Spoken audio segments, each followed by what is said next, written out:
Ini adalah cerita tentang selamatkan monyet dari jeratan. Pemuda ini mendapatkan keajaiban besar. Fajar baru saja menyingkap kabut tipis yang menyelimuti desa Sukamulya, sebuah desa kecil yang dikelilingi hutan lebat di kaki Gunung Kendil. Embun masih menggantung di ujung daun bambu, sementara suara burung murai bersahut-sahutan dari kejauhan. Di tepi desa, berdirilah sebuah gubuk reot beratap daun rumbia. Disitulah tinggal seorang pemuda bernama Raffi, bersama ibunya, Maksumiam. Gubuk itu kecil, berdinding anyaman bambu yang mulai lapuk dimakan usia. Lantainya dari tanah liat yang setiap musim hujan berubah becek dan lembab. Namun di balik kesederhanaan itu, gubuk itu selalu tampak hangat, karena senyum ibunya tak pernah hilang meski hidup mereka penuh kekurangan. Pagi itu, Raffi menyiapkan peralatan untuk pergi ke hutan. Ia memeriksa parang yang mulai tumpul, mengisi botol air, dan menggulung tali rotan. Di punggungnya tersandang keranjang bambu, sementara sehelai sarung lusuh melingkar di leher untuk mengusap keringat.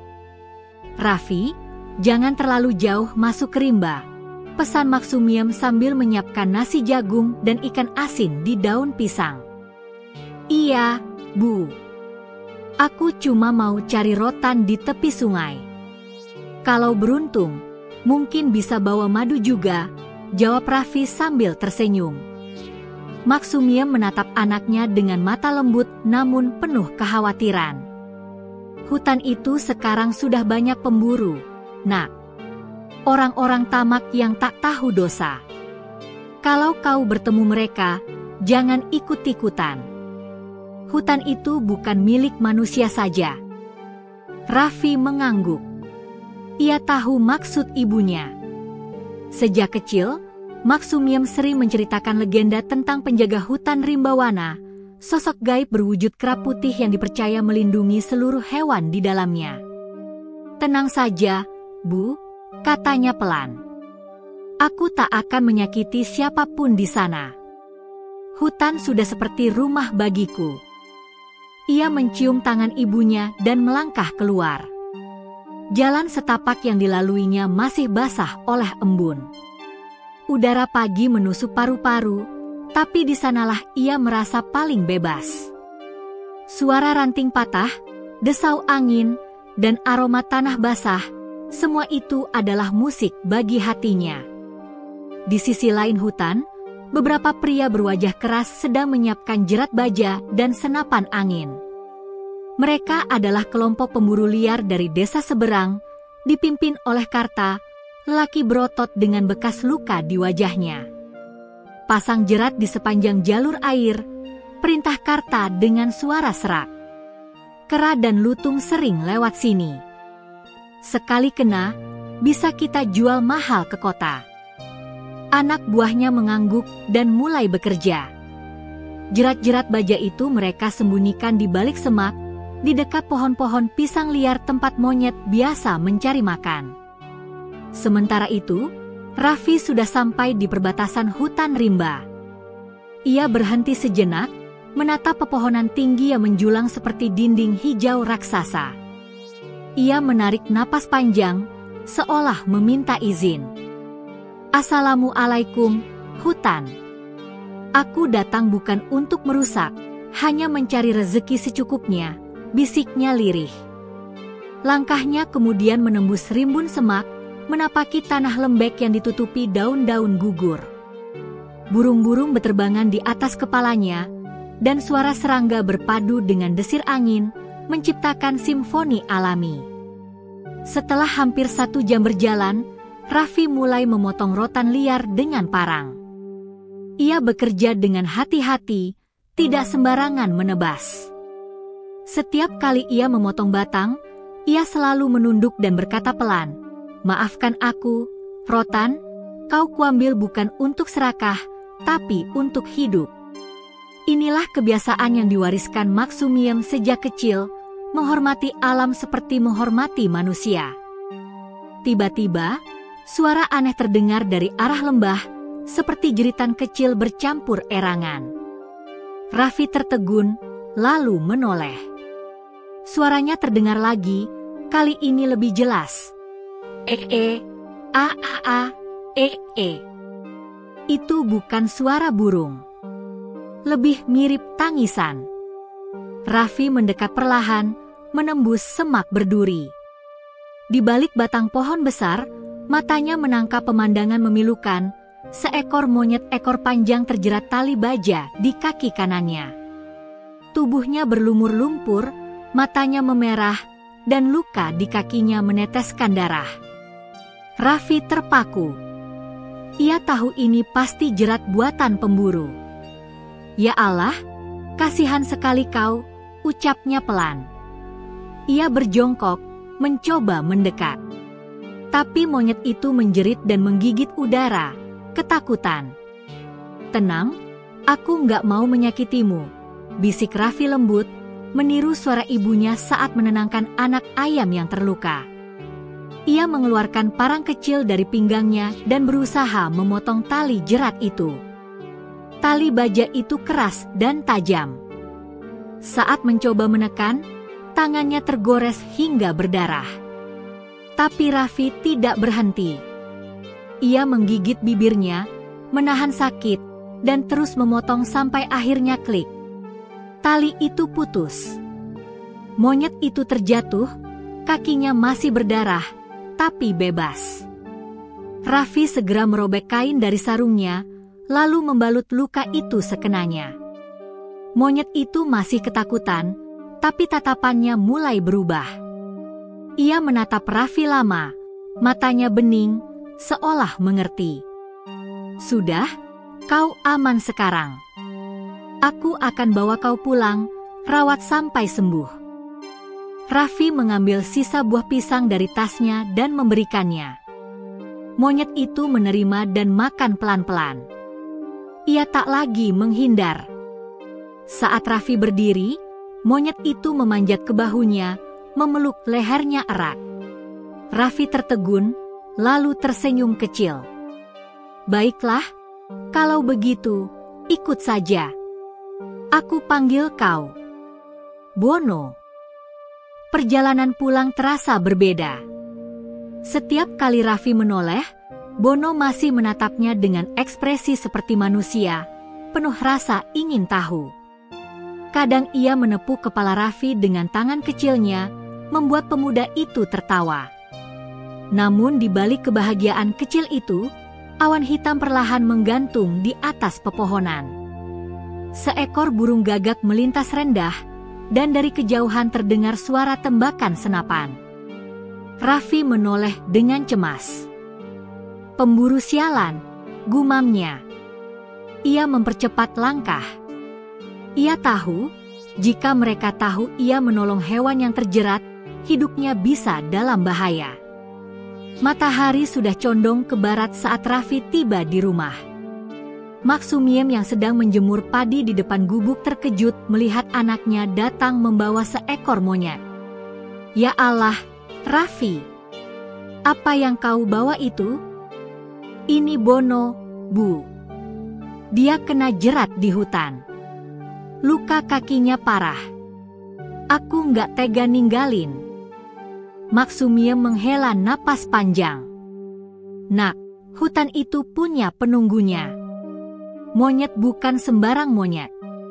Kalau kau salah urus, bisa jadi musibah." Raffi menatap ibunya dengan mata jujur. "Aku cuma ingin menolong, Bu.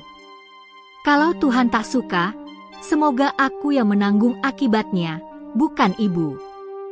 Wanita tua itu diam lama. Akhirnya ia mengangguk pelan. "Kalau begitu, rawatlah dia dengan kasih sayang. Tapi jangan lupa berdoa setiap malam, minta perlindungan." Raffi mengangguk. Ia menyiapkan kotak kayu bekas sebagai tempat tidur kecil untuk Bono, lalu membersihkan luka di kakinya dengan air hangat. Malam pun tiba. Angin hutan berdesir lembut, tapi entah mengapa udara malam itu terasa berbeda, lebih berat, lebih sunyi. Dari jendela bambu, sinar bulan menyelinap masuk, menerangi wajah Raffi dan Bono yang sudah tertidur. Dan di luar sana, di balik bayang pepohonan, sepasang mata merah memperhatikan gubuk itu dengan tenang, mata yang bukan milik manusia. Malam turun perlahan di desa Sukamulya. Angin dari arah hutan membawa aroma tanah basah dan suara jangkrik yang berdendang di sela-sela rerumputan. Dari celah dinding gubuk, cahaya lampu minyak berkelap-kelip menerangi Raffi yang sedang duduk di lantai tanah, menatap seekor monyet kecil di pangkuannya. Bono, monyet yang diselamatkannya siang tadi, masih lemah, tapi matanya kini lebih tenang. Tenang, Bono, ini air madu hangat.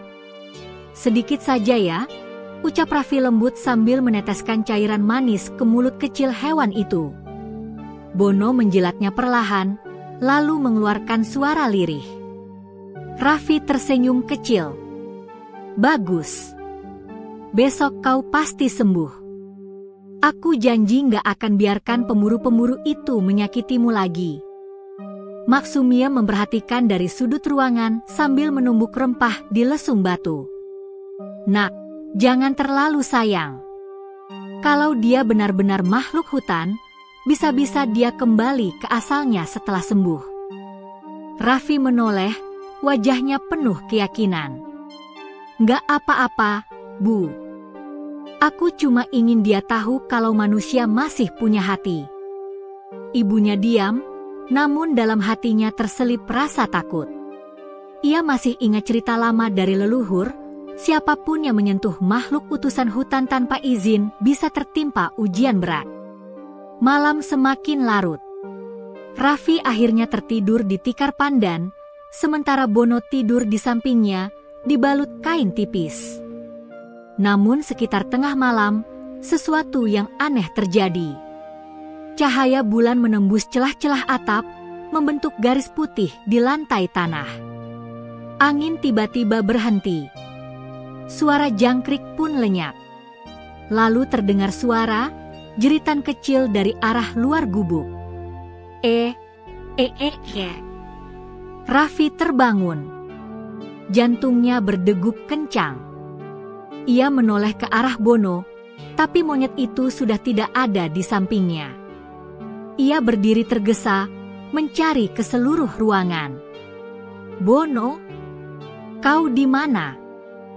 Tak ada jawaban, hanya hembusan angin dingin menelusuk dari jendela bambu. Raffi melangkah keluar rumah dengan obor kecil di tangan. Cahaya oranye menari di antara kabut tipis. Ia mendengar suara ranting patah, lalu suara langkah kecil di tanah basah. Bono, panggilnya lagi, kali ini lebih pelan.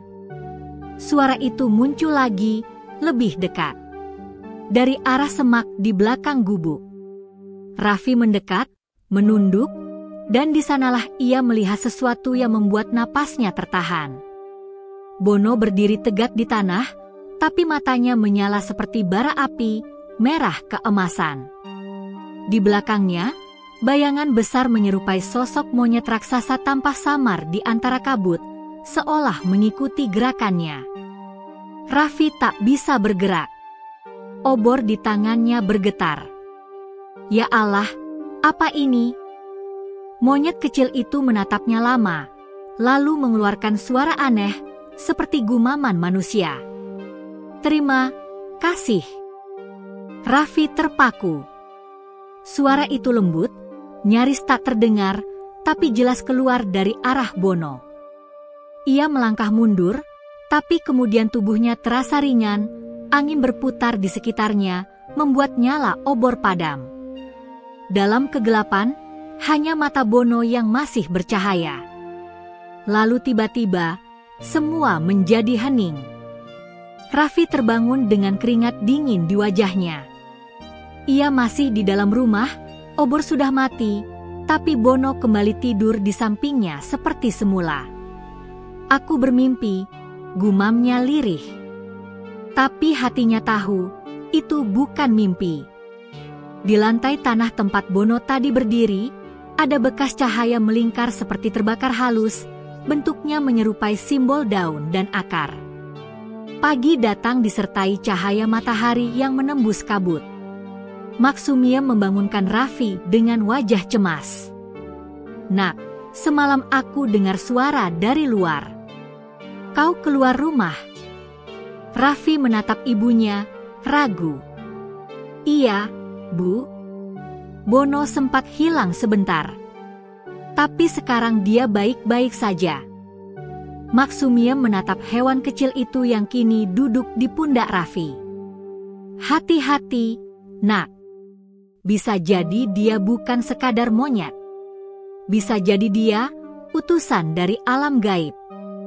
Raffi hanya tersenyum, mencoba menepis ketakutan ibunya.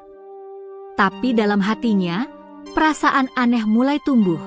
Perasaan bahwa Bono memang bukan hewan biasa. Hari itu, Raffi kembali ke hutan membawa Bono di bahunya.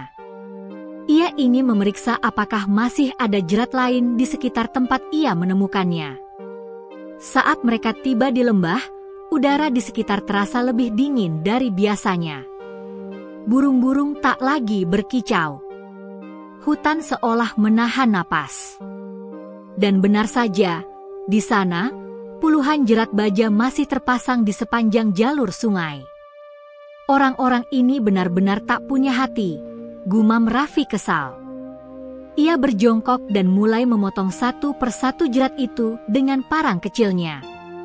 Setiap kali satu jerat diputus, Bono bersuara pelan, seolah memberitahu tempat berikutnya. Anehnya, setelah semua jerat dipotong, angin berembus lembut dan suara burung kembali terdengar. Raffi merasa damai, tapi juga heran. Ia menatap Bono. "Kau tahu di mana jeratnya, ya?" Bono menatapnya sambil mengangguk kecil. Gerakannya lembut, seperti mengerti bahasa manusia. Raffi menggeleng pelan, separuh kagum, separuh takut. Saat matahari hampir tenggelam, Raffi dan Bono duduk di batu besar di tepi sungai. Sinar jingga memantul di air, menciptakan pemandangan menenangkan. Raffi mengambil air, mencuci tangannya yang kotor oleh tanah. Bono ikut mencelupkan kaki kecilnya, seolah meniru. "Kau tahu, Bono," ujar Raffi pelan. "Aku dulu sering sendirian di hutan ini. Tapi sejak ada kau, rasanya aku nggak sendiri lagi." Bono menatapnya dan mengeluarkan suara kecil, hampir seperti tawa. Ia lalu menepuk dada Raffi dengan tangan mungilnya 2 kali. "Heh, maksudmu apa, hah?" Raffi tertawa, menggaruk kepala hewan itu. "Kau lucu juga." Namun tawa itu tak bertahan lama. Dari kejauhan, terdengar suara langkah berat dan derit ranting patah. Raffi spontan menoleh. Sekelompok pemburu muncul dari arah barat, membawa senapan dan karung. Pemimpin mereka, Karta, adalah orang yang terkenal kejam. Itu anak miskin dari Sukamulya," ujar salah satu pemburu. "Kau yang rusak jerat kita, ya?" Raffi berdiri, memeluk Bono erat. "Aku cuma bebaskan hewan yang kalian siksa. Hutan ini bukan milik kalian." Karta tertawa mengejek. "Hutan ini milik siapa yang berani mengambil, bocah? Kau pikir hewan-hewan itu berharga buat apa? Uang. Dan kalau kau ganggu urusan kami, kau ikut jadi buruan." Salah satu pemburu mengangkat senapan, menodong ke arah Raffi. Tapi sebelum pelatuk ditekan, Bono tiba-tiba melompat dari bahu Raffi, berdiri di atas batu besar, dan mengeluarkan suara keras, jeritan panjang menggema ke seluruh lembah. Angin berputar, dedaunan bergetar, dan sekejap kemudian, semua burung di sekitar mereka terbang dalam satu arah, seperti melindungi Raffi. Para pemburu ketakutan. "Apa-apaan ini? Monyetnya aneh," teriak salah satu. Karta memaki dan menembakkan senapan ke arah Bono, tapi pelurunya memantul di udara dan mengenai pohon di belakang mereka sendiri. Raffi terkejut, menatap Bono yang matanya kembali bersinar keemasan. Ia memanggil, "Bono, cukup. Ayo pulang." Bono berbalik, melompat ke bahunya. Dalam hitungan detik, angin reda dan suasana kembali hening. Para pemburu kabur ketakutan, meninggalkan jerat dan senapan mereka. Raffi berdiri gemetar, jantungnya masih berdebar keras. Ia memegang pundaknya sendiri, menatap Bono yang kini menatap balik dengan tenang. "Apa kau yang lakukan itu?" tanyanya pelan. Bono tidak menjawab, hanya memiringkan kepala dan menyentuh luka di tangan Raffi dengan jemarinya. Anehnya, luka itu tiba-tiba sembuh, kulitnya menutup, darah berhenti. Raffi terdiam lama. Ia tak tahu harus takut atau kagum. Ia hanya tahu satu hal, hidupnya tak akan pernah sama lagi setelah hari ini. Malam pun turun. Dari kejauhan, hutan bersuara lagi. Tapi kali ini, suara jangkrik dan burung malam terdengar seperti irama yang lembut, bukan menyeramkan. Raffi berjalan pulang dengan langkah perlahan, Bono masih di bahunya. Di langit, bulan bulat sempurna memantulkan cahaya perak di atas kepala mereka. Dan di antara desir angin, terdengar bisikan samar, suara tua, dalam, dan penuh wibawa. "Terima kasih, manusia berhati terang, penjaga hutan telah bangkit." Raffi menoleh ke sekeliling, tapi tak melihat siapapun. Hanya pepohonan yang bergoyang lembut seolah menyapa. Ia menggenggam Bono lebih erat, menatap langit malam, dan berbisik, "Kalau ini takdirku, aku siap menjalaninya." Malam itu terasa lebih gelap dari biasanya. Langit tertutup awan kelabu, dan hanya cahaya samar bulan yang sesekali menembus celah di antara mereka. Di gubuk kecil di tepi hutan, Raffi dan ibunya sudah selesai makan malam. Angin dingin menelusup lewat celah dinding bambu, membuat lampu minyak bergoyang-goyang seperti api yang sedang menari ketakutan. Maksumiem berbaring di tikar pandan sambil berselimut kain tipis. "Raffi," katanya lembut, "malam ini angin hutan aneh sekali. Rasanya seperti ada yang lewat." Raffi yang sedang duduk membersihkan luka di tangan hanya menjawab singkat, "Mungkin cuma hewan, Bu." Aku dengar burung hantu bersuara dari arah lembah. Tapi jauh di dalam hati, ia tahu ibunya benar. Sejak kejadian sore tadi, saat Bono membuat angin berputar dan para pemburu kabur ketakutan, Raffi tak bisa tenang.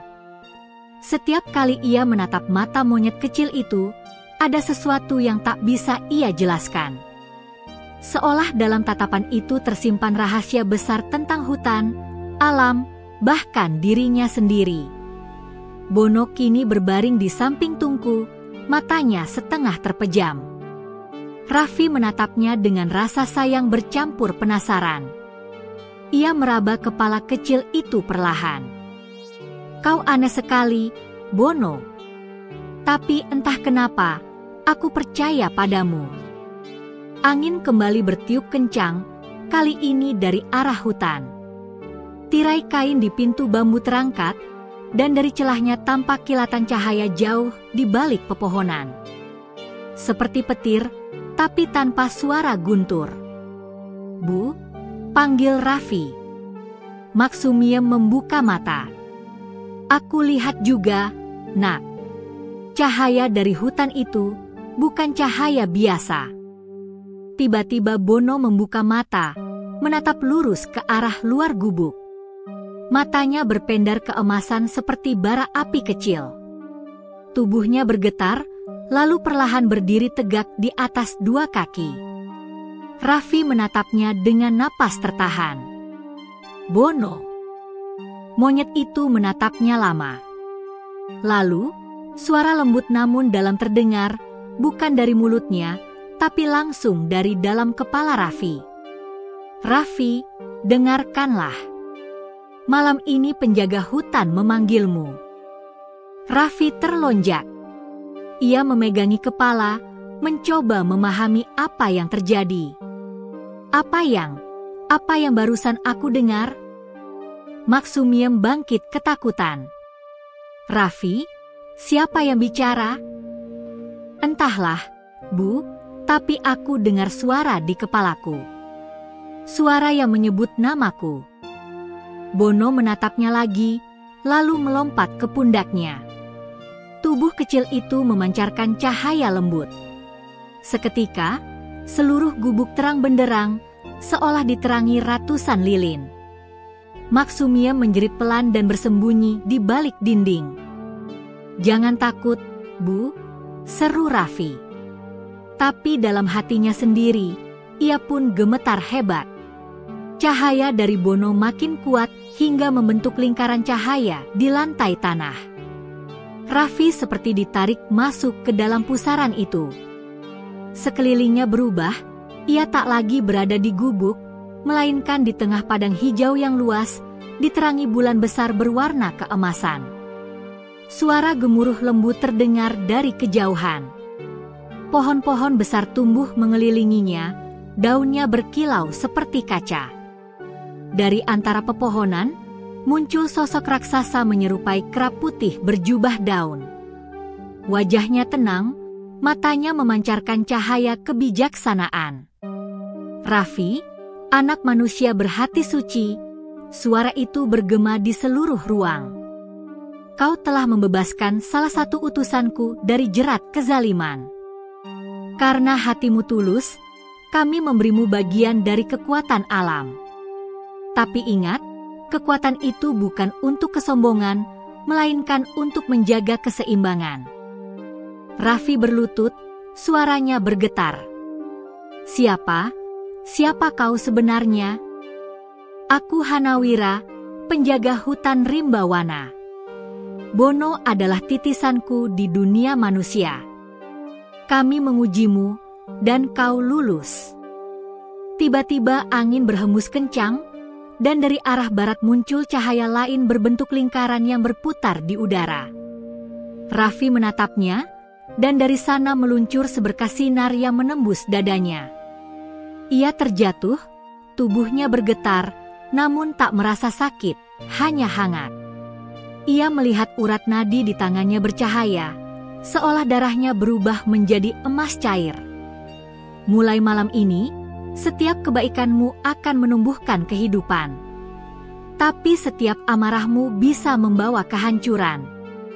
Jaga hatimu, wahai anak manusia."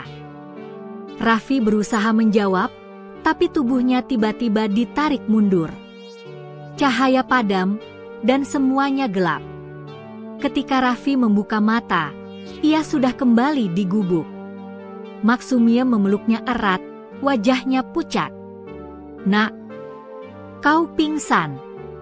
Tadi cahaya keluar dari tubuhmu, aku takut sekali." Raffi berusaha bangun, tapi tubuhnya terasa ringan, seperti melayang.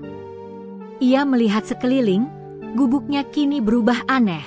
Semua benda memancarkan cahaya lembut. Bahkan pohon pisang di luar tampak berkilau, seolah baru tumbuh kembali. Bono duduk di dekat tungku, memandang Raffi dengan senyum kecil di wajahnya. Ya, senyum lembut seperti manusia. Raffi mendekat, berlutut di depannya. "Apa benar, semua ini nyata?" Bono tak menjawab, tapi tiba-tiba menjilat luka di tangan Raffi yang kemarin tergores. Dalam hitungan detik, luka itu hilang, kulitnya kembali utuh tanpa bekas. Maksumiem terperanjat. "Subhanallah." Raffi menatap tangannya tak percaya. Apa ini, karomah? Atau kutukan? Bono menatapnya dalam-dalam, lalu memeluk lehernya. Dalam kepalanya, Raffi kembali mendengar suara halus itu.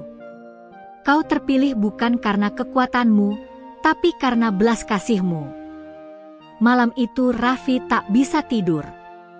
Ia duduk di depan rumah, memandangi langit penuh bintang. Bono duduk di sampingnya, mengusap batu kecil yang tergantung di lehernya. Batu itu berwarna keemasan dan tampak berdenyut pelan seperti jantung hidup. "Bono," bisik Raffi, "aku tidak tahu apa maksud semua ini. Tapi kalau kau memang utusan penjaga hutan, aku janji tidak akan menyalahgunakan apapun yang diberikan padaku." Bono mengangguk kecil, lalu memejamkan mata. Dari tubuhnya keluar sinar hangat yang mengelilingi Raffi. Dalam cahaya itu, Raffi melihat kilasan masa depan, sawah-sawah hijau subur, sungai jernih mengalir, dan wajah-wajah penduduk desa yang bahagia. Tapi di balik semua itu, ia juga melihat sesuatu yang menakutkan, api yang membakar hutan, manusia menjerit, dan langit berubah merah darah. Ia terbangun, keringat dingin mengalir di pelipisnya. "Apakah itu peringatan?" gumamnya. Tapi Bono sudah tertidur di pangkuannya, damai seperti bayi. Menjelang subuh, Raffi keluar rumah untuk mengambil air di sumur kecil dekat hutan. Ketika menimba air, ia terkejut melihat sesuatu yang luar biasa. Air yang ia ambil tampak jernih bercahaya seperti perak. Ia menatap tangannya. Saat air itu menyentuh kulitnya, bekas luka dan kapalan di jarinya lenyap. Ia mencoba memercikan air itu ke tanah di depan gubuk. Tak lama, dari tanah itu tumbuh tunas hijau yang langsung menjalar menjadi batang kecil dengan 3 daun lebar. Raffi mundur setengah langkah. "Astaga, apa yang terjadi padaku?" Dari kejauhan, suara ayam berkokok. Langit mulai memerah tanda pagi tiba. Ia menatap ke arah hutan yang berkabut, dan untuk sesaat, ia melihat bayangan besar berwujud kera putih berdiri di antara pepohonan, mengangguk pelan sebelum lenyap bersama cahaya fajar. Pagi itu, Raffi menatap tangannya lama. Dalam hatinya, ia tahu hidupnya tak akan pernah kembali seperti dulu. Ia telah menjadi bagian dari sesuatu yang lebih besar, hubungan suci antara manusia dan alam. Tapi ia juga tahu, setiap anugerah pasti datang bersama ujian. Sambil menatap Bono yang duduk di atap rumah, Raffi berbisik lirih, "Kalau ini takdirku, aku akan menjaganya. Meski seluruh dunia menentangku." Dan dari arah hutan, angin bertiup pelan, membawa suara samar yang hanya bisa didengar Raffi. "Jaga hutan, jaga hatimu, Raffi, karena keduanya kini satu." Pagi itu, embun masih menempel di ujung daun pisang di belakang rumah. Udara terasa segar, tapi di dada Raffi ada sesuatu yang berat. Ia belum benar-benar bisa menerima apa yang terjadi malam tadi. Cahaya, suara gaib, sosok kera putih, dan air ajaib yang menyembuhkan luka, semua terasa seperti mimpi yang aneh tapi nyata. Bono duduk di pundaknya, memainkan rambut Raffi sambil bersiul pelan. Entah bagaimana, si monyet kecil itu kini tampak jauh lebih cerdas dari sebelumnya. Matanya memancarkan ketenangan yang menular, membuat Raffi sedikit tenang menghadapi pagi. Mak Sumyem keluar dari dapur membawa panci berisi air rebusan singkong. "Nak, tolong nanti bantu Bu Siti di sawah ya." Dia bilang butuh bantuan menimba air, sumurnya mulai kering. Raffi mengangguk. "Iya, Bu. Aku bantu setelah sarapan." Tapi dalam hati, ada rasa canggung yang tumbuh. Air di sumur Bu Siti selalu keruh. Bahkan ayam pun enggan meminumnya. Tapi entah kenapa, Raffi merasa yakin bahwa sesuatu akan terjadi hari ini. Setelah sarapan singkong dan teh pahit, Raffi berjalan menuju sawah. Langkahnya ringan, dan setiap kali kakinya menyentuh tanah, rumput di sekitarnya seolah tumbuh sedikit lebih hijau.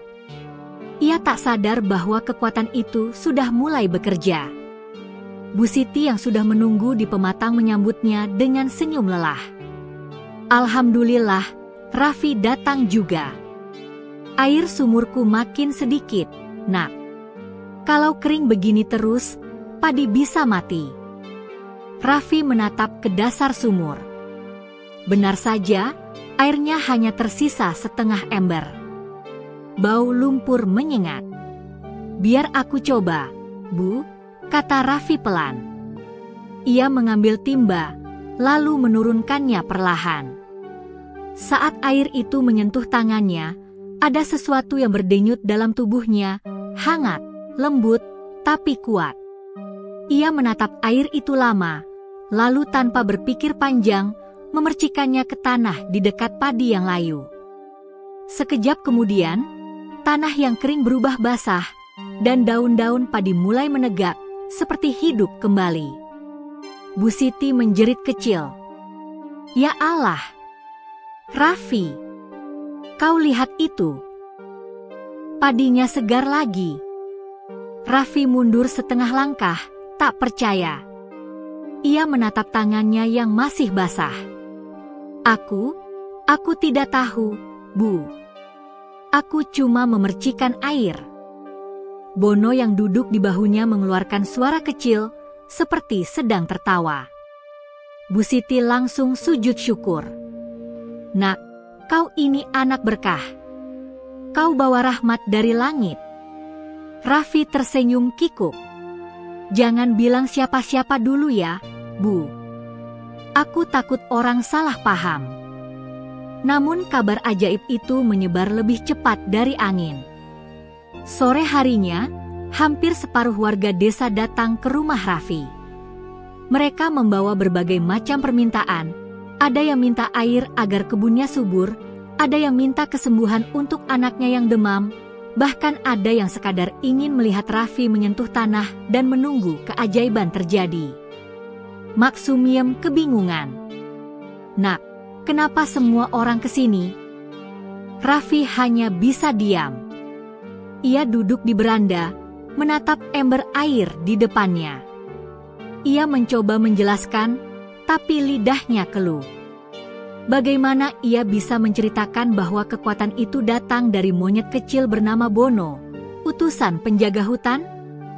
Seorang bapak tua membawa anaknya yang batuk parah.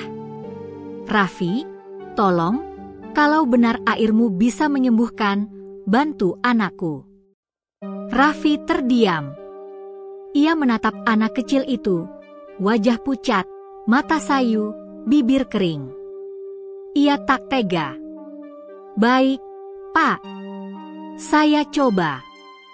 Ia mengambil seteguk air dari ember dan meniupnya perlahan, seperti yang ia lihat dalam mimpinya tadi malam. Lalu ia menyentuh dahi anak itu dan berdoa lirih, "Ya Tuhan, jika ini memang berkah dari MU, jadikan air ini penyembuh bagi yang sakit." Anak itu perlahan membuka mata, batuknya reda, napasnya normal. Semua orang bersorak, dan Raffi hanya bisa menunduk.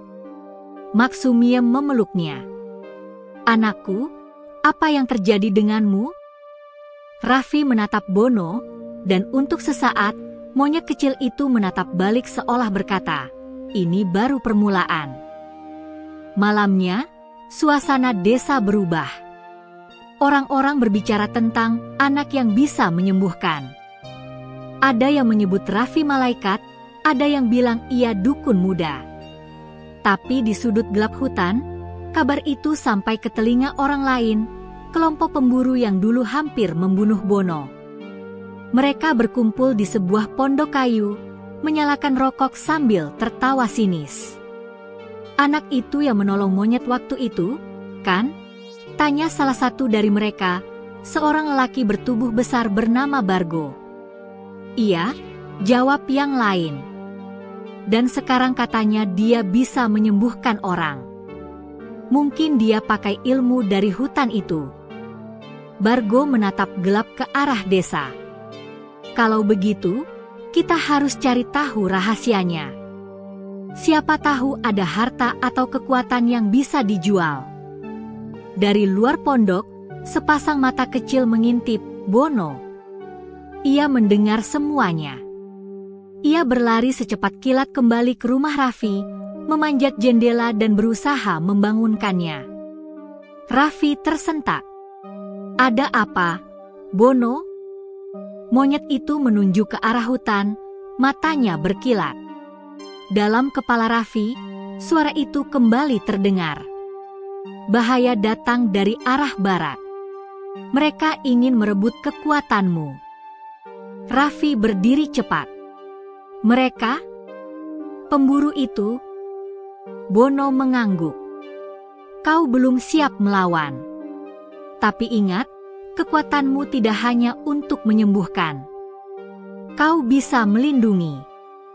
Raffi memegang dadanya, merasakan getaran hangat yang sama seperti malam sebelumnya.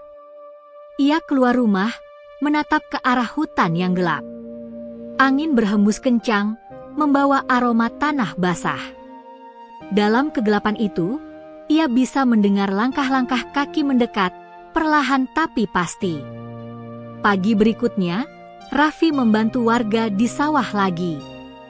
Tapi kini, semua mata menatapnya dengan campuran kagum dan takut. Anak-anak kecil berlarian memanggilnya orang ajaib. Namun di antara keramaian itu, Raffi melihat sosok mencurigakan di pinggir hutan, dua pria yang tak asing lagi. Salah satunya membawa senapan. Bono mencengkeram bahunya, memberi isyarat untuk waspada.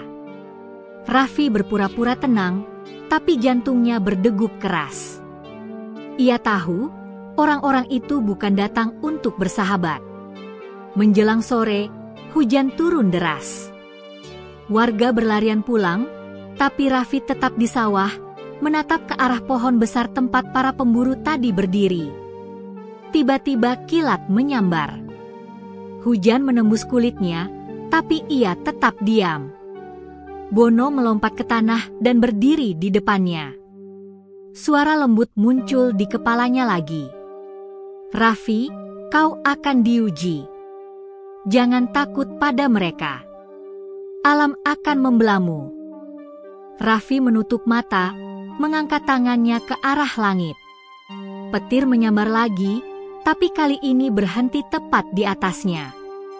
Cahaya putih menyelimuti tubuhnya, dan dari tanah di sekelilingnya muncul tumbuhan menjalar cepat, melilit batang-batang kayu dan membentuk dinding alami yang melindungi mereka dari arah hutan.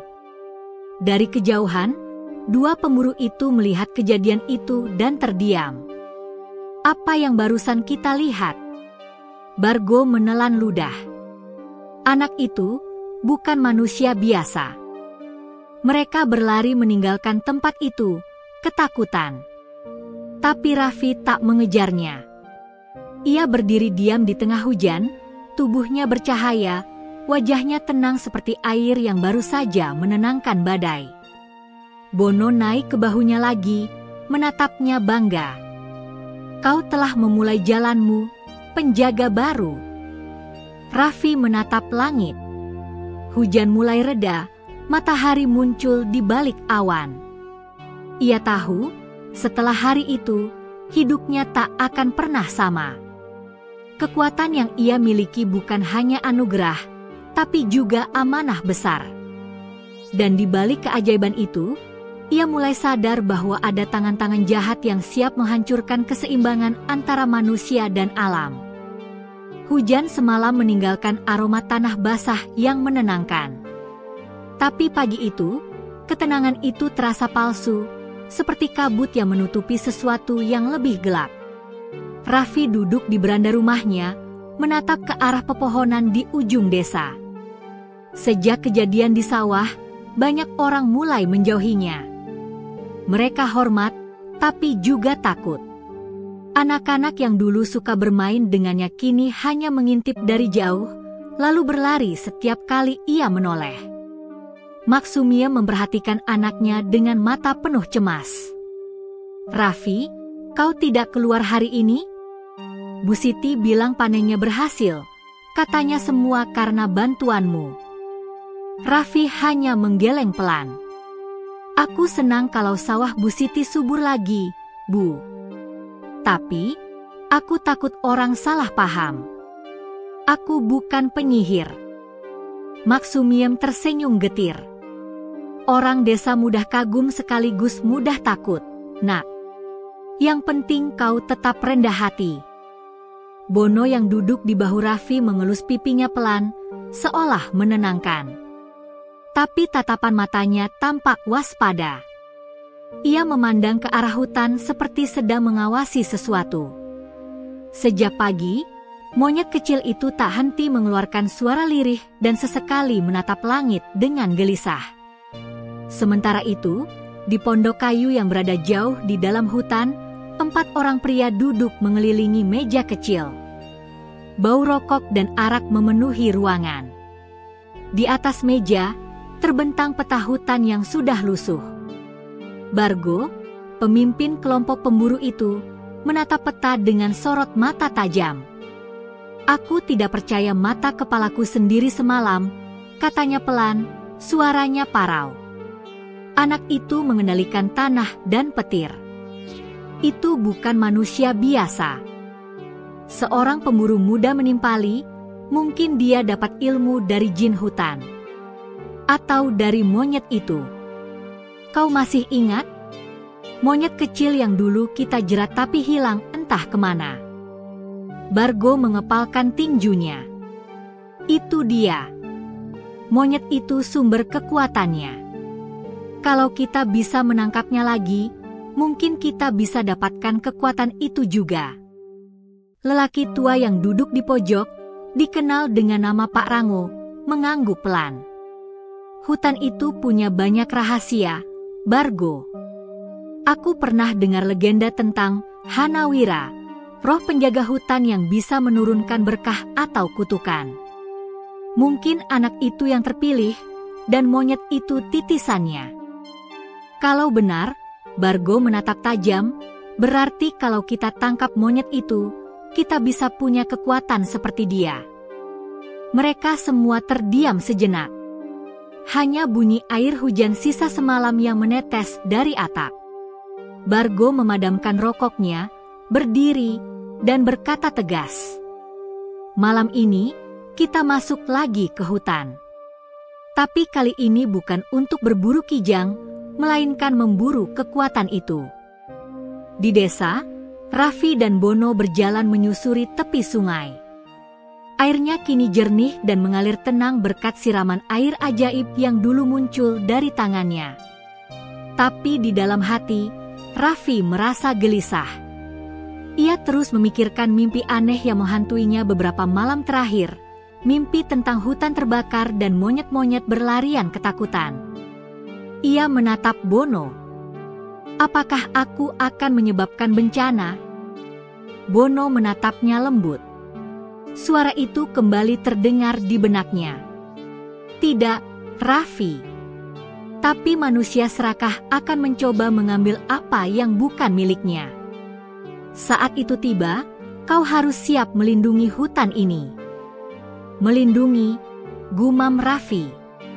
"Aku hanya pemuda desa, Bono. Aku bahkan tidak tahu bagaimana cara bertarung. Kau tidak butuh kekuatan untuk melawan manusia. Kau butuh keberanian untuk melindungi yang benar." Ucapan itu membuat Raffi terdiam lama. Ia memandang pepohonan yang menjulang di hadapannya, begitu damai, namun menyimpan sesuatu yang seolah menatap balik. Ia merasakan ikatan yang aneh antara dirinya dan hutan itu, seolah jantungnya berdetak seiring napas pepohonan. Sore menjelang malam. Langit berubah jingga, dan kabut mulai turun. Dari kejauhan, suara burung gagak terdengar nyaring. Bono gelisah, ia mencium sesuatu di udara, aroma logam dan asap rokok. Ia melompat dari pundak Raffi, lalu memanjat pohon, memandang ke arah barat. Raffi memperhatikan gerak-geriknya. "Ada apa, Bono?" Bono turun cepat, matanya liar. Ia menarik tangan Raffi, mengajaknya pulang. Tapi sebelum mereka sempat sampai ke rumah, seekor kijang berlari kencang dari arah hutan, terengah-engah, lalu tumbang di depan mereka. Di tubuh kijang itu tertancap anak panah besi. Raffi menunduk, menatap panah itu. Di gagangnya tertulis ukiran huruf B. "Bargo," gumamnya lirih. "Mereka kembali." Bono menatap Raffi, lalu memanjat ke bahu kirinya. Dalam kepalanya, suara itu muncul lagi, kali ini lebih tegas. "Mereka ingin menangkapku. Tapi mereka tidak tahu, kalau mereka menyakiti hutan, hutan akan melawan." Malam itu, angin bertiup kencang. Hutan berbisik. Raffi tak bisa tidur. Ia berdiri di depan gubuk sambil membawa lampu minyak, menatap gelap yang menelan pepohonan. Dari jauh, terdengar suara ranting patah. Ia tahu, para pemburu itu sudah masuk wilayah hutan suci. "Bono, kita harus menghentikan mereka," katanya. Bono mengangguk. Kalau hutan marah, tak hanya mereka yang celaka. Desa juga bisa ikut musnah. Mereka berdua berjalan menembus kegelapan, menyusuri jalan setapak menuju tempat para pemburu dulu menjebak Bono. Suara jangkrik dan burung malam mengiringi langkah mereka. Cahaya bulan menembus kabut tipis, memantul di dedaunan basah. Tak jauh di depan, 4 bayangan manusia bergerak perlahan sambil membawa senapan dan senter. "Pastikan anak itu nggak tahu kita di sini," bisik Bargo. "Kalau monyetnya ketemu, aku tembak saja, ya?" tanya salah satu. "Jangan bodoh. Kita tangkap hidup-hidup. Aku mau lihat dari mana asal kekuatannya." Raffi bersembunyi di balik semak, mendengarkan semuanya dengan hati berdebar. Bono menggenggam bajunya erat. "Raffi, kita tidak boleh melawan dengan kebencian. Gunakan kekuatanmu untuk menghentikan, bukan membalas." Raffi mengangguk pelan. Ia menatap tanah, lalu menaruh tangannya di atasnya. Seketika, bumi bergetar pelan. Daun-daun di sekitarnya bergoyang, dan akar-akar pohon besar mulai bergerak pelan seperti ular hidup. Para pemburu berhenti berjalan. "Kau dengar itu?" Tanahnya bergetar. Apa ini gempa? Tiba-tiba, akar-akar itu keluar dari tanah dan melilit kaki mereka satu persatu. Mereka berteriak panik, menjatuhkan senapan dan senter. Cahaya senter berputar di tanah, menyorot wajah-wajah ketakutan. Bargo mencoba menebas akar itu dengan pisau, tapi semakin ia melawan, akar itu semakin kuat mencengkeram. Dari balik semak, Raffi muncul perlahan bersama Bono di bahunya. Wajahnya tenang tapi tegas. "Berhentilah. Hutan ini bukan milikmu. Kalau kau terus merusaknya, kau akan binasa oleh tanganmu sendiri." Bargo menatapnya dengan mata penuh kebencian. "Kau, anak kampung. Apa yang kau lakukan pada kami?" "Aku tidak melakukan apapun," jawab Raffi tenang. "Hutan hanya membalas." Bono melompat turun, berdiri di atas batu, menatap para pemburu itu. Cahaya lembut keluar dari tubuhnya, dan seketika akar-akar itu melepaskan cengkeramannya. Para pemburu terjatuh ke tanah, terengah-engah ketakutan. Namun sebelum pergi, Bargo menatap Raffi dengan dendam membara. "Ini belum selesai, nak. Aku akan kembali, dan saat itu, kau tak akan bisa sembunyi di balik pepohonanmu." Raffi menatap mereka pergi dalam diam. Bono kembali ke pundaknya, menatap wajahnya yang muram. "Kau sudah melakukan yang benar. Tapi ingat, Bargo tidak akan berhenti. Keserakahan manusia tak semudah itu padam." Subuh tiba. Matahari perlahan muncul di balik kabut. Raffi berdiri di tepi hutan, menatap jejak kaki para pemburu yang mengarah keluar. Ia tahu, badai baru saja dimulai. Ia berlutut, menatap tanah yang masih basah, lalu berbisik, "Aku janji akan melindungi kalian, pohon, hewan, sungai, dan semua makhluk di sini. Selama aku hidup, tak ada yang boleh menyakiti hutan ini lagi." Bono memeluk lehernya erat. Dari arah hutan, suara lembut terdengar, suara alam yang bergaung di telinga Raffi. "Kau bukan lagi anak desa biasa, Raffi. Kau adalah penjaga keseimbangan." Dan di kejauhan, bayangan mata merah Bargo menatap dari balik pepohonan, menandakan bahwa pertarungan sejati baru akan dimulai. Sudah 3 hari berlalu sejak peristiwa malam itu, ketika Raffi menghadapi para pemburu yang kembali ke hutan. Sejak saat itu, langit di atas desa terasa aneh, sering mendung tanpa hujan, angin bertiup dari arah hutan membawa aroma logam, dan burung-burung enggan terbang di atas pohon-pohon besar. Maksumiem mulai merasa khawatir. "Hutan itu seperti menyimpan amarah, Nak," katanya sambil menjemur padi di halaman. "Dulu aku senang mendengar suara jangkrik, tapi sekarang sepi sekali." Raffi hanya diam. Ia tahu ada sesuatu yang tidak beres. Bono pun menjadi lebih pendiam dari biasanya, matanya terus menatap ke arah barat, ke jantung hutan yang paling dalam. "Raffi," suara Bono bergetar dalam kepala Raffi. Hanawira gelisah.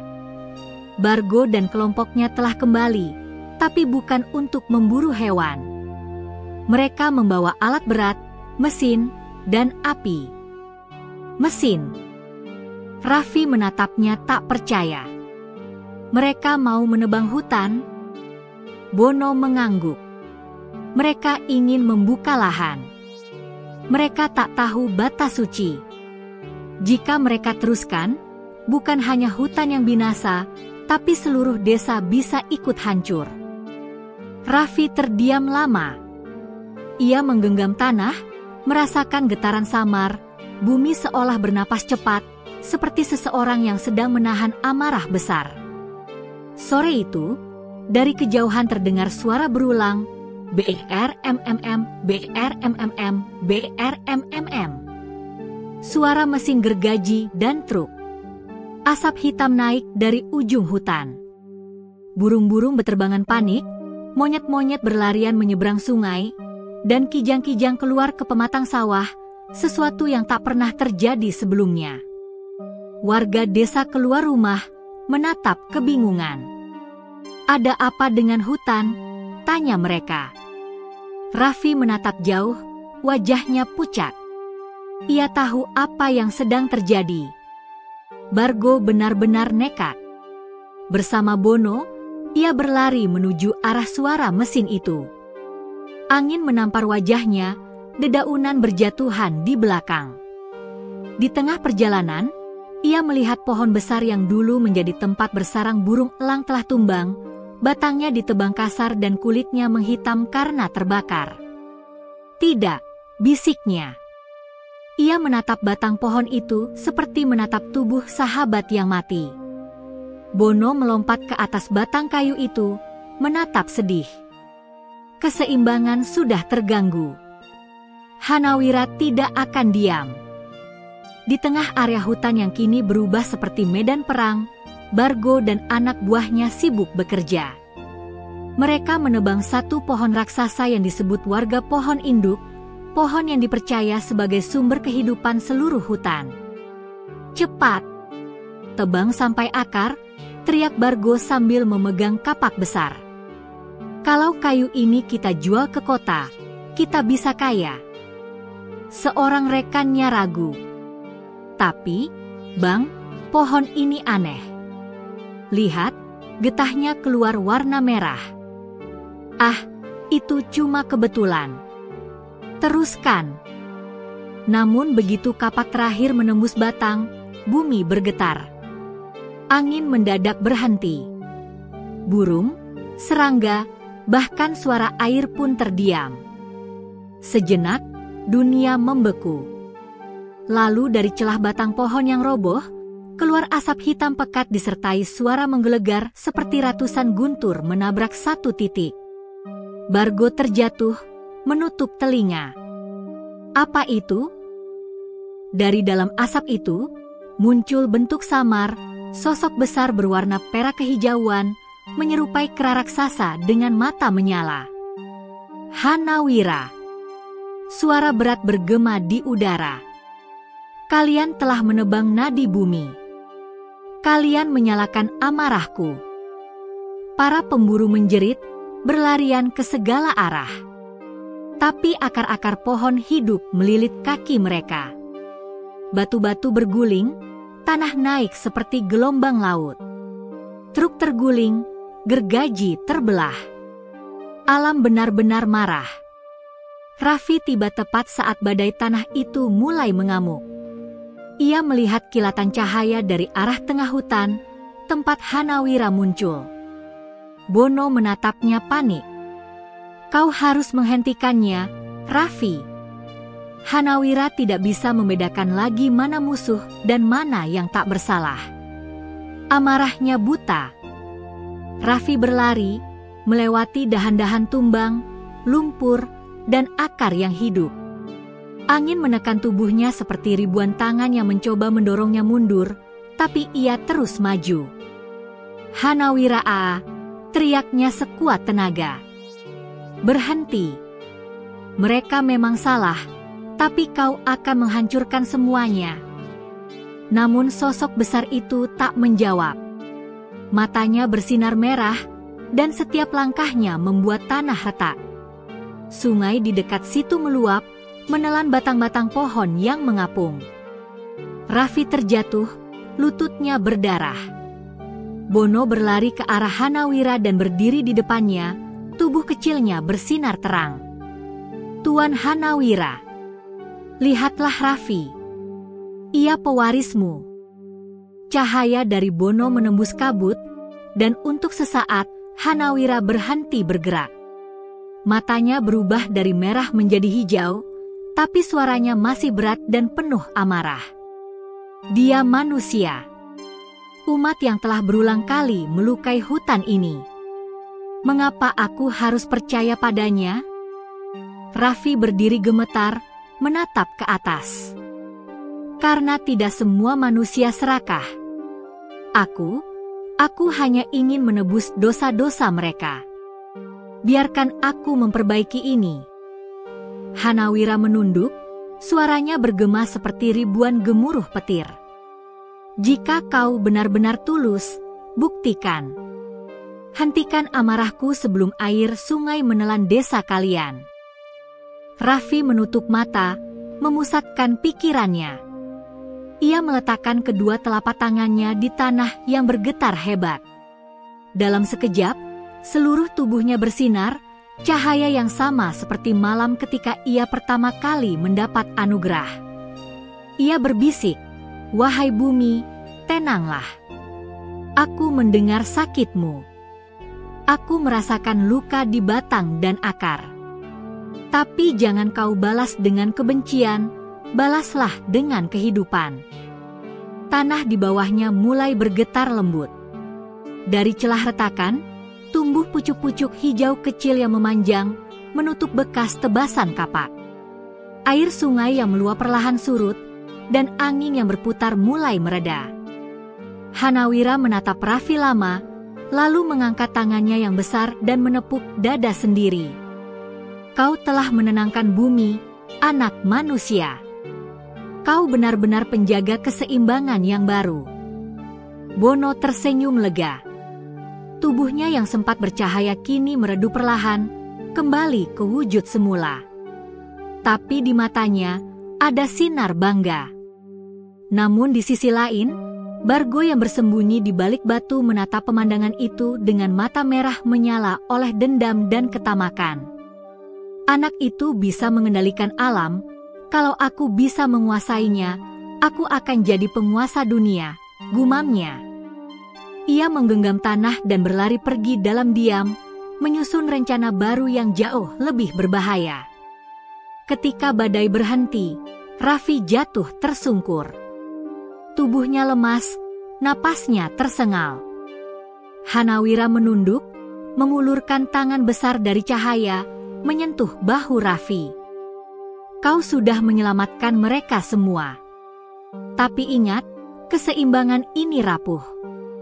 Akan datang masa di mana manusia akan kembali menantang alam. Saat itu, kau harus siap. Cahaya tubuh Hanawira perlahan memudar, hingga akhirnya lenyap menjadi kabut yang melayang ke langit. Hanya suaranya yang tertinggal. Selama hatimu bersih, alam akan mendengar suaramu, Raffi. Pagi menjelang. Hutan yang semalam porak-poranda kini tampak seperti baru disiram kehidupan. Pohon-pohon muda tumbuh dari batang-batang mati, burung-burung kembali bernyanyi, dan udara terasa lebih segar dari sebelumnya. Raffi berdiri di tengah padang yang basah, Bono di pundaknya. Ia menatap sekeliling dengan mata berkaca-kaca. Apakah ini akhir dari semuanya, Bono?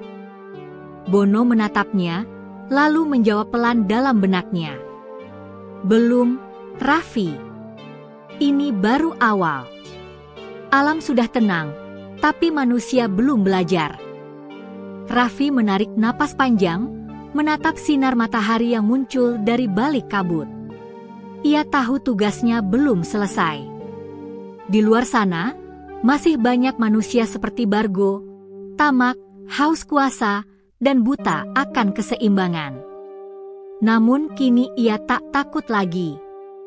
Karena di dalam dirinya, ia membawa kekuatan yang bukan sekadar mukjizat, melainkan janji antara manusia dan alam.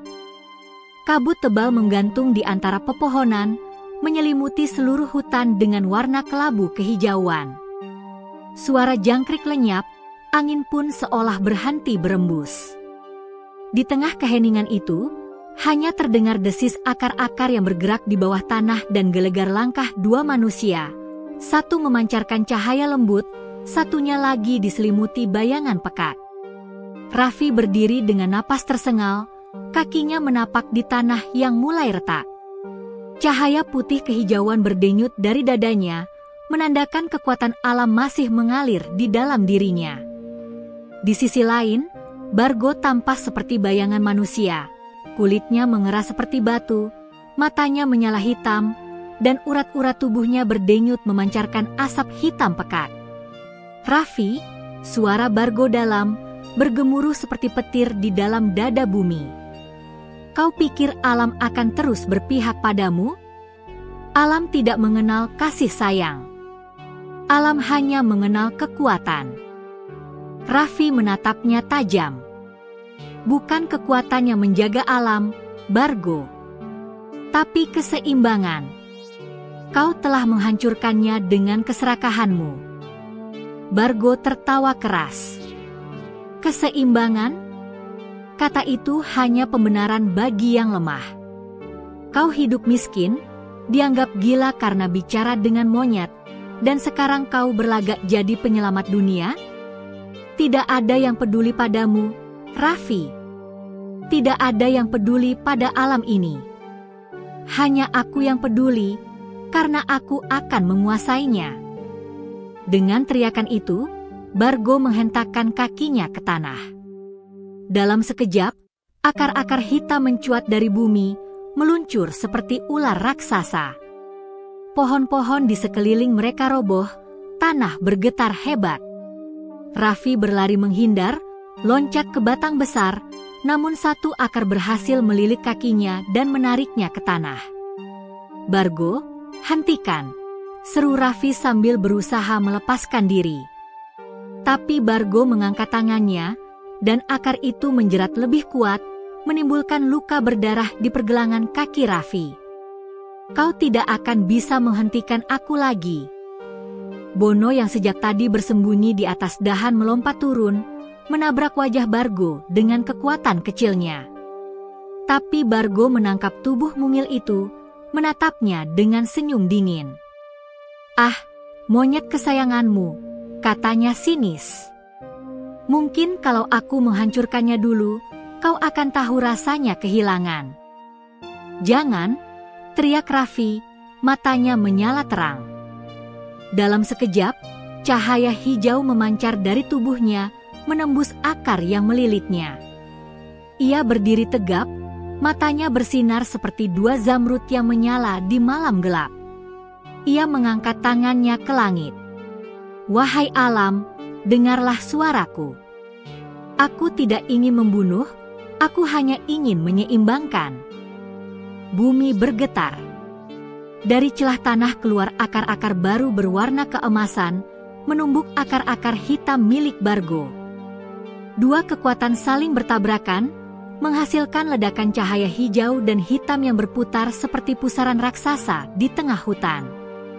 Bono berhasil lolos dari genggaman Bargo, melompat kembali ke bahu Raffi. Kau harus fokus, Raffi. Gunakan napasmu, biarkan energi alam mengalir. Raffi memejamkan mata, mengatur napas. Ia mendengar bisikan lembut dari angin, suara air di sungai, dan denyut bumi di bawah kakinya. Semuanya berpadu menjadi satu irama. Bumi bukan musuh, bumi adalah ibu. Ketika ia membuka mata lagi, tubuhnya memancarkan cahaya yang lebih terang dari sebelumnya. Pohon-pohon di sekelilingnya ikut bersinar, daun-daun bergerak pelan seperti menjawab panggilannya. Bargo berteriak, hentikan permainanmu. Ia mengayunkan tangannya ke arah Raffi. Dari tangannya keluar semburan energi hitam, menabrak udara dengan suara gelegar. Tapi Raffi mengangkat tangannya, membentuk perisai cahaya. Energi hitam itu mengenai perisai dan meledak, mengirimkan gelombang tekanan ke segala arah. Burung-burung terbang panik, ranting-ranting patah. Pertarungan berubah menjadi badai kekuatan, cahaya dan kegelapan saling bertabrakan, mengisi udara dengan percikan api hijau dan ungu. Di tengah pertempuran itu, Raffi mendengar sesuatu, suara dari dalam tanah, seperti bisikan ribuan daun. Raffi, jangan kalahkan dia dengan amarah. Kalahkan dia dengan kedamaian. Ia teringat kata-kata Hanawira, selama hatimu bersih, alam akan mendengar suaramu. Raffi menurunkan tangannya. Cahaya di tubuhnya berubah dari hijau terang menjadi lembut keemasan. Ia tidak lagi melawan dengan kekerasan, melainkan memusatkan pikirannya pada kehidupan, pada pohon-pohon muda yang tumbuh, pada binatang yang kembali bernyanyi, pada manusia yang masih punya harapan untuk berubah. Bargo, yang melihat Raffi berhenti menyerang, tertawa mengejek. Kau menyerah? Dasar bodoh. Alam tidak butuh belas kasihanmu. Ia menyerang lagi, tapi kali ini sesuatu yang aneh terjadi. Akar-akar hitam yang ia kendalikan justru mulai memberontak. Beberapa melilit kakinya sendiri, beberapa berhenti bergerak. Cahaya dari tubuh Raffi menembus tanah dan masuk ke dalam akar-akar itu, memurnikannya. Bargo menjerit marah. Tidak. Aku penguasanya. Namun semakin ia melawan, semakin kekuatannya hancur dari dalam. Asap hitam keluar dari tubuhnya, melayang ke udara seperti kabut malam yang terbakar cahaya pagi. Suaranya mulai bergetar. Apa yang kau lakukan padaku? Raffi melangkah mendekat, tangan kanannya menyala lembut. Aku tidak menghancurkanmu, Bargo. Aku hanya mengembalikan apa yang kau curi dari alam. Ia menyentuh dada Bargo. Seketika, cahaya menyebar ke seluruh tubuh Bargo, dan teriakan keras menggema ke seluruh hutan. Langit berubah terang, kilat putih menyambar di udara. Dalam sekejap, kekuatan hitam yang meliputi tubuh Bargo menguap seperti debu diterpa angin. Tubuh Bargo jatuh berlutut. Ia terengah, matanya kembali normal, tapi wajahnya penuh ketakutan dan penyesalan. Aku, apa yang telah kulakukan? Katanya pelan. Raffi memandangnya dengan mata sedih. Kau hanya manusia, Bargo. Kita semua pernah tersesat oleh keserakahan. Tapi hutan tidak pernah menolak manusia, hanya menolak keserakahan mereka. Bono menatap mereka berdua, lalu berkata lembut, "Hutan akan memaafkan, asal manusia mau belajar." Bargo menangis, sesuatu yang tak pernah ia lakukan sebelumnya. Ia menunduk, mencium tanah yang dulu ia lukai dengan kapak. "Maafkan aku." Dan di saat itu, sesuatu yang indah terjadi. Dari tanah di sekeliling mereka, tumbuh bunga-bunga liar berwarna putih, menutupi bekas pertarungan. Udara yang tadinya berat berubah hangat dan tenang. Alam seolah menerima permintaan maaf itu. Namun, dari kejauhan, Bono menoleh dengan cemas. Di antara bayangan pohon, ia melihat sisa asap hitam dari kekuatan gelap yang keluar dari tubuh Bargo. Tapi bukannya lenyap, asap itu melayang naik ke langit lalu menyusup ke dalam kabut tebal di sisi timur hutan. "Raffi," katanya pelan. Kegelapan itu belum mati. Ia hanya berpindah tempat. Raffi menatap ke arah yang sama. Ia tahu pertempuran ini belum benar-benar berakhir. Ia memegang pundak Bargo yang kini pingsan, lalu menatap ke langit. "Kalau alam masih mengujiku, aku akan siap. Aku bukan lagi anak miskin yang takut pada dunia. Aku adalah bagian dari bumi ini, seperti akar, seperti daun, seperti cahaya yang melindungi." Bono tersenyum kecil di bahunya. "Dan aku akan selalu di sampingmu, penjaga cahaya." Malam itu, bintang kembali muncul di langit setelah lama menghilang. Suara jangkrik kembali terdengar, dan sungai yang sempat hitam kini berkilau memantulkan cahaya bulan. Alam perlahan pulih, tapi di balik kedamaian itu, awan gelap masih berputar di kejauhan, menandakan bahwa keseimbangan sejati belum sepenuhnya tercapai. Malam itu, bulan purnama menggantung di langit desa seperti lentera raksasa yang menerangi seluruh hutan. Cahaya putihnya menembus pepohonan dan jatuh lembut di permukaan sungai, memantul seperti cermin perak. Angin berhembus pelan membawa suara serangga malam dan desiran daun yang seperti berbisik. Di tepi hutan itu, Arga duduk termenung di depan pondok kecilnya, bersama monyet kecil yang dulu ia selamatkan dari jeratan manusia. Monyet itu kini telah tumbuh besar dan tampak gagah, bulunya lebat, matanya cerdas, seolah-olah ada cahaya di dalamnya. Arga menatapnya dengan senyum lembut, mengingat kembali betapa panjang perjalanan mereka berdua, dari luka, penderitaan, hingga kini hidup damai di hutan. Namun malam itu terasa berbeda. Udara di sekitar tiba-tiba bergetar lembut. Suara dedaunan bergemerisik seperti menyambut sesuatu yang besar. Monyet itu menatap ke arah bulan dan mengeluarkan suara lirih yang aneh, seperti gumaman mantra. Arga tertegun, bulu kuduknya berdiri. "Monyet, kau kenapa?" tanyanya pelan. Monyet itu menatap Arga, lalu menunduk, seolah meminta izin. Ia melompat ke batu besar di tengah halaman pondok dan berdiri tegak, kedua tangannya terangkat ke arah langit.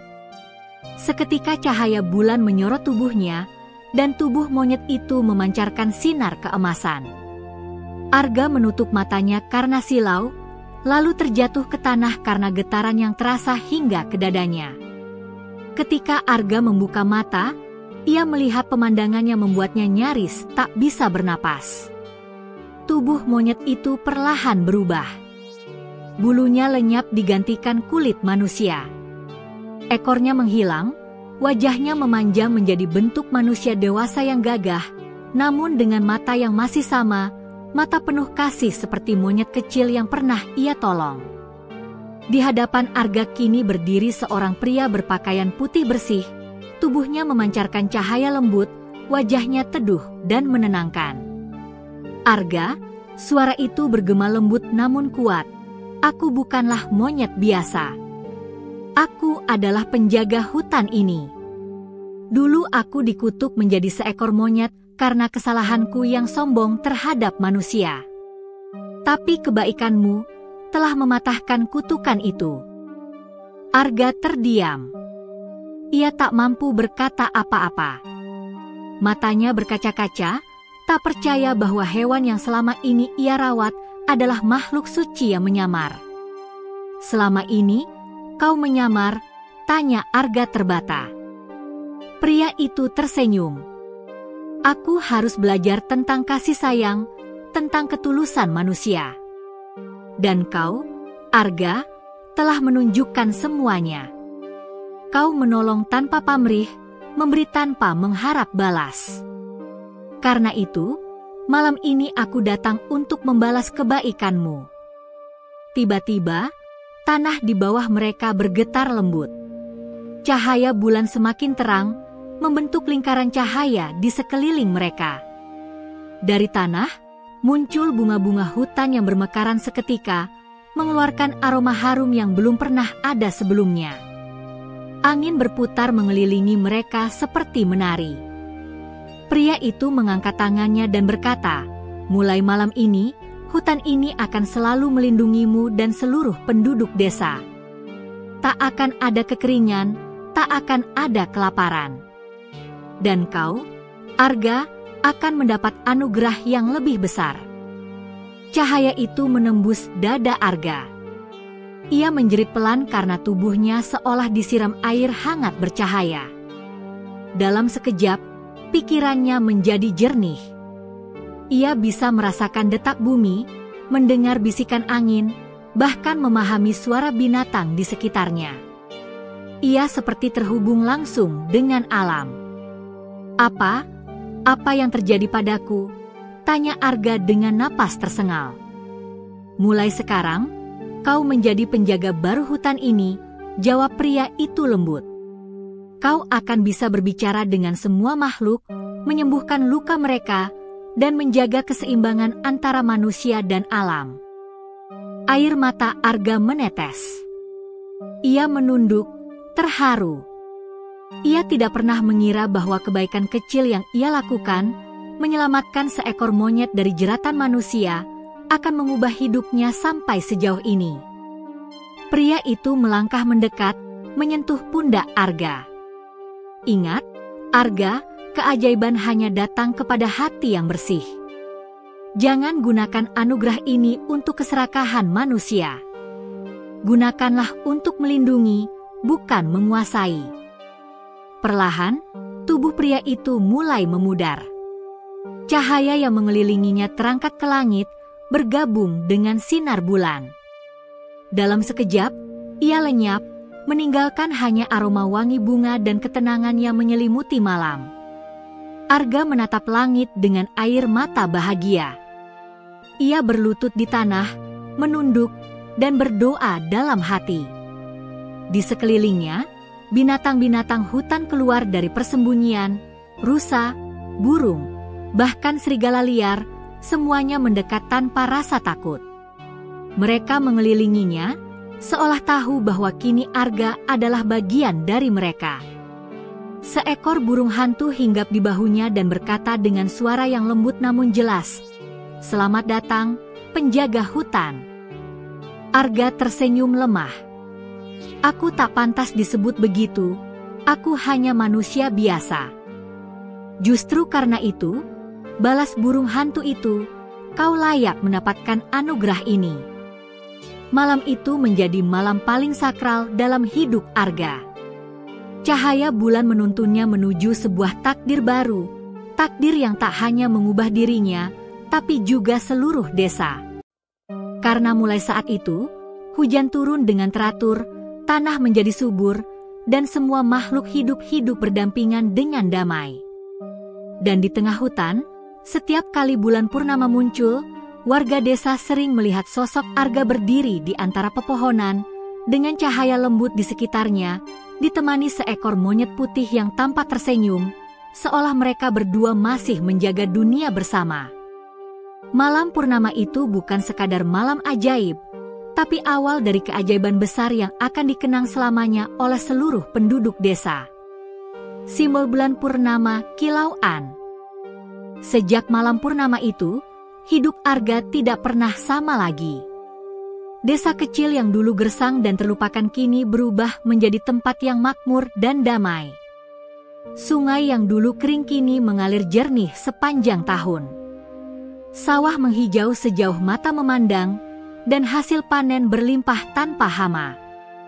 Penduduk desa mulai menyadari bahwa semua perubahan itu terjadi setelah malam di mana cahaya bulan menerangi hutan dan suara lembut terdengar dari arah pondok Arga. Namun, Arga tidak mencari ketenaran. Ia justru semakin menjauh dari hiruk-pikuk manusia. Ia memilih tinggal di tengah hutan, di pondok kayu kecil yang kini ditumbuhi bunga liar. Hanya sesekali ia turun ke desa untuk membantu warga yang membutuhkan, menyembuhkan ternak yang sakit, menolong anak kecil yang tersesat, atau mengajarkan cara bercocok tanam yang tidak merusak alam. Penduduk desa memanggilnya dengan sebutan baru, Sang Penjaga Hutan.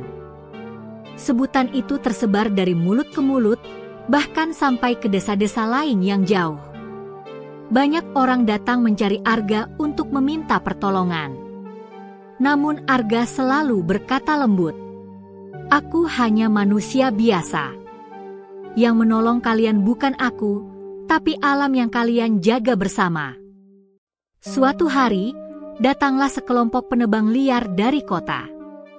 Mereka membawa gergaji mesin, truk besar, dan nias serakah untuk menebang pohon hutan Arga. Mereka tidak percaya pada kisah penjaga hutan yang katanya bisa berbicara dengan hewan. Mereka menganggapnya dongeng kampung. Malam itu, ketika gergaji mulai menderu, angin tiba-tiba berhembus kencang. Daun-daun berputar seperti badai kecil. Dari balik pepohonan, muncul suara raungan keras, suara burung, dan langkah kaki binatang yang bergerak serentak. Penebang-penebang itu panik dan berlari ketakutan.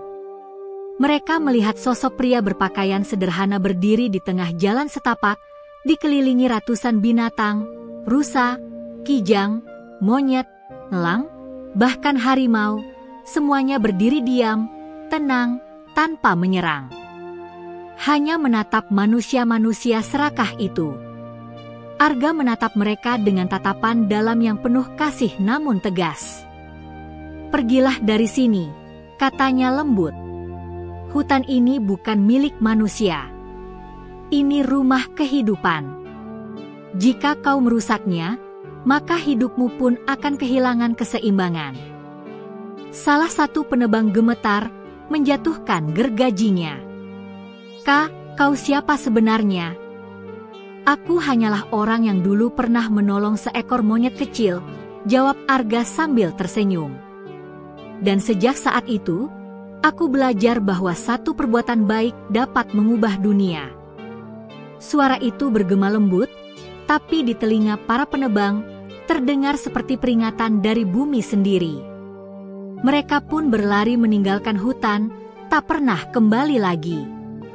Setelah kejadian itu, hutan Arga ditetapkan oleh warga sebagai hutan suci. Tak ada yang berani menebang pohon di sana, bahkan ranting kering pun dijaga dengan penuh hormat. Mereka membangun gapura bambu di pintu masuk hutan bertuliskan, "Hutan ini hidup karena hati yang baik." Tahun demi tahun berlalu. Arga semakin jarang terlihat di desa. Ia lebih banyak tinggal bersama para binatang di hutan, menjaga dan merawat mereka seperti keluarga sendiri. Burung-burung hinggap di bahunya, monyet-monyet menemaninya berjalan, dan rusa-rusa sering datang berbaring di dekat pondoknya saat senja.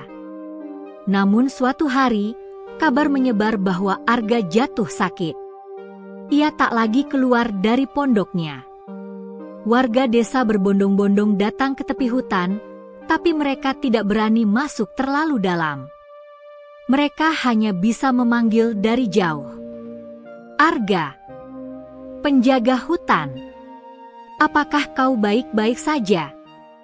Tak ada jawaban, hanya suara dedaunan yang bergoyang dan kicau burung dari kejauhan. Lalu, Tiba-tiba dari dalam hutan terdengar suara nyanyian lembut, seperti lantunan doa yang menyatu dengan angin. Malam itu bulan kembali bulat sempurna. Di bawah sinarnya, dari arah hutan tampak cahaya keemasan menjulang tinggi ke langit. Warga tertegun menyaksikan pemandangan itu.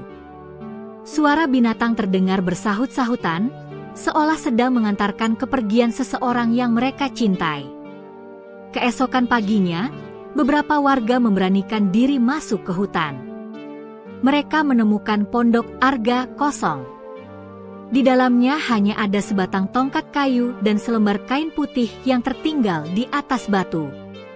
Di luar pondok, ratusan binatang duduk mengelilingi sebuah batu besar yang memancarkan cahaya lembut.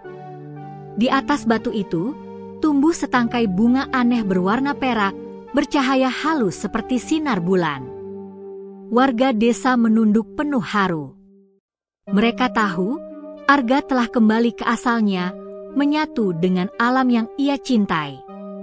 Sejak saat itu, setiap malam purnama, hutan itu selalu bersinar lembut, dan angin malam selalu membawa suara samar, seperti seseorang yang sedang berdoa. Kadang, warga yang beruntung bisa melihat sosok Arga berjalan di antara pepohonan, ditemani seekor monyet putih yang melompat di atas bahunya. Desa itu terus makmur.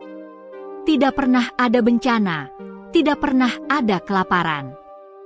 Hutan tetap hijau, sungai tetap jernih, dan anak-anak tumbuh dengan cerita tentang pemuda yang menyelamatkan seekor monyet, lalu menjadi penjaga alam selamanya. Beberapa tahun kemudian, anak-anak muda sering datang ke hutan itu untuk berdoa dan menanam pohon. Mereka percaya, selama manusia masih punya hati yang tulus, Arga akan selalu hadir, walau tak terlihat. Suatu malam, seorang anak kecil yang tersesat di hutan mengaku melihat sosok pria berpakaian putih menuntunnya pulang, sambil tersenyum dan berkata, "Jaga alam ini, karena ia juga menjagamu." Anak itu selamat, dan cerita itu menjadi legenda baru di desa. Kini, hutan itu disebut Hutan Argawisesa, tempat yang dianggap suci oleh banyak orang. Tak seorang pun berani merusaknya. Di tengah hutan berdiri tugu kecil dari batu dengan ukiran kalimat sederhana. Keajaiban datang kepada hati yang menolong tanpa pamrih. Dan di bawahnya, terukir tanda kecil berbentuk daun dan seekor monyet, simbol persahabatan abadi antara manusia dan alam. Maka tamatlah kisah seorang pemuda desa bernama Arga yang dengan hati tulus menolong seekor monyet dari jeratan manusia, tanpa tahu bahwa perbuatan kecilnya itu akan mengubah nasib seluruh alam. Dari tangan seorang anak desa lahir penjaga abadi yang dikenang sepanjang masa, penjaga hutan, penjaga kehidupan. Herba simbol bulan purnama.